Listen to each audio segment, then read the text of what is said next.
me staring at you. So I'm crazy. Won't you bend that back for me? We won't stop. Got you feeling both love. You get to fly with me.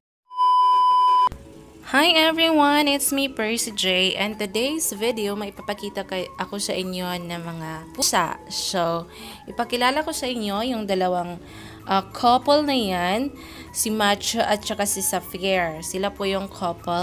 So, ang sweet nila, sabay sila kumain. Din yung pangalawa guys, single yan, si Hali.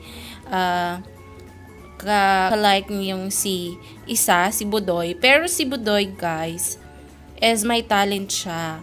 So, kapag kumakain siya, is gusto niya kainin doon sa taas. So, I don't know anong niya. Gusto niya lang kumain dyan sa taas.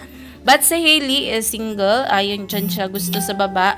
So, sineseparate sila kasi si Budoy is gusto niya kumain dyan sa taas. So, yun. Hindi siya napapagod na umaakyat-akyat, no? So, guys, that's all. Pakilala ko lang sa inyo. Again, si Macho, Sapphire, Hali, at saka, so, nai-enjoy lang po kasi ako sa kanila.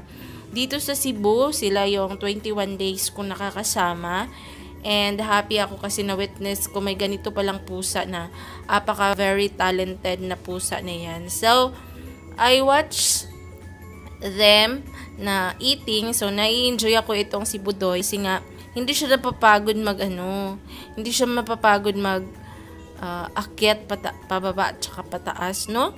Baka magka-appendix kanyan, Budoy. Sige ka. Magka-appendix kanyan, kain na tumatalon-talon. Buti pa yung dalawa na si Macho at saka si Sapphire. Kasi ang sweet, no? Walang pakialam sa mundo. Kain lang ng kain, no? So, guys, that's all for today's video. Sana din na-enjoy kayo nitong kanilang mga alaga.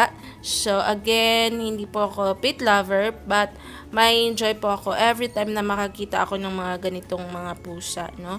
Na very talented sila, no? So, that's all for today's video, guys. See you around and God bless everyone.